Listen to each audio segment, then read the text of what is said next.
مجھے اس بات کی مصدقہ اطلاعات ملی ہیں کہ خان صاحب پاکستان میں بڑھتی ہوئی فحاشی اور عریانیت سے بہت پریشان ہیں، اور اس بارے میں وہ اب کوشش کر رہے ہیں کہ کسی طریقے سے اس گندگی کو نہ صرف مزید پھیلنے سے روکا جائے بلکہ اس پر قابو بھی پایا جائے۔ عمران خان کے حوالے سے مجھے بتایا گیا کہ وہ اس بات پر پریشان ہے کہ میڈیا اور انٹرنیٹ اور سوشل میڈیا کے ذریعے پھیلائی جانے والی فحاشی سے ہماری دینی و معاشرتی اقدار تیزی سے تباہ ہو رہی ہیں، خاندانی نظام ٹوٹ پھوٹ کا شکار ہو رہا ہے، شرم و حیا کو تار تار کیا جا رہا ہے۔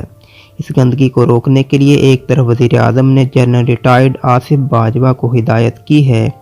کہ پاکستان میں ایسے فلم اور ڈرامہ بنائے جائیں جن میں اسلامی تاریخ، مسلمانوں کے ہیروز کو اجاگر کیا جائے، تعمیری انٹرٹینمنٹ مہیا کی جائے۔ دوسری طرف پی ٹی اے کو بھی وزیر اعظم نے اپنی اس پریشانی سے آگاہ کیا ہے کہ سوشل میڈیا اور انٹرنیٹ کے ذریعے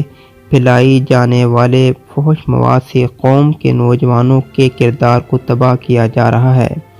پی ٹی اے کو ہدایت کی گئی ہے کہ پاکستان کے آئین اور قانون پر سختی سے عمل کرتے ہوئے اس گندگی کو روکا جائے۔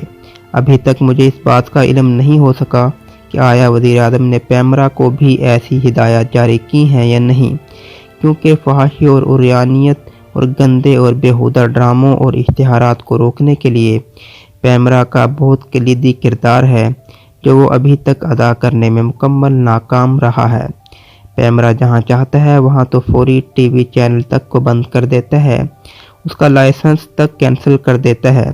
لیکن فحاشی اور عریانی پھیلانے والوں میں سے کسی ایک چینل کو بھی بند کرنے سے قاصر ہے۔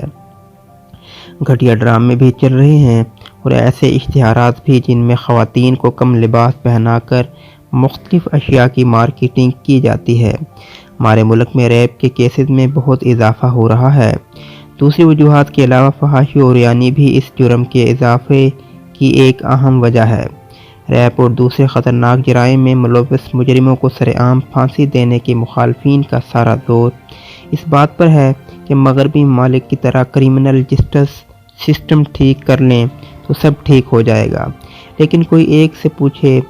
کہ امریکہ، برطانیہ، یورپ، سویڈن، ناروے اور دوسرے کئی ممالک کا کرمنل جسٹس سسٹم تو بہت زبردست ہے، ان معاشروں میں زنا کو بھی برا نہیں سمجھا جاتا اور کوئی بھی عورت یا مرد جس سے چاہے جنسی تعلقات قائم کر لے، یہاں تک کہ مرد مردوں سے اور عورت عورتوں سے جنسی تعلق قائم کر سکتی ہیں۔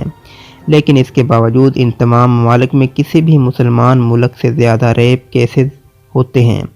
وہاں بھی اصل ریپ کیسوں کی بہت کم تعداد رپورٹ ہوتی ہے۔ اقوام متحدہ کی 2013 کی ایک رپورٹ کے مطابق برطانیہ، امریکہ، برازیل، فرانس، میکسیکو میں سب سے زیادہ ریپ کیس ہوئے۔ گزشتہ ہفتہ میں نے ایمنسٹی انٹرنیشنل کی 2019 کی ایک رپورٹ شائع کی جس میں اس تشویش کا اظہار کیا گیا کہ فن لینڈ، سویڈن، ناروے اور ڈنمارک میں عورتوں کے ساتھ زیادتی کے کیسوں میں بے پناہ اضافہ ہو گیا ہے،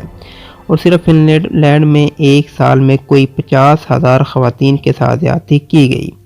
رپورٹ میں یہ بھی کہا گیا کہ ان ممالک میں بھی ریپ کیس بہت کم رپورٹ ہوتے ہیں اور سزائیں بھی بہت کم ملتی ہیں۔ ان رپورٹس کو پڑھ کر ایک بات کو صاف سمجھ آتی ہے کہ جو علاج ہماری این جی اوز اور مغرب سے مرعوب طبقہ ہمیں بتا رہا ہے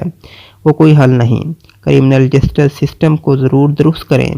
لیکن ہمیں ایک طرف معاشرے کی کردار سازی کرنی ہوگی تو دوسری طرف فحاشی اور عریانیت کے سیلاب کو روکنا ہوگا۔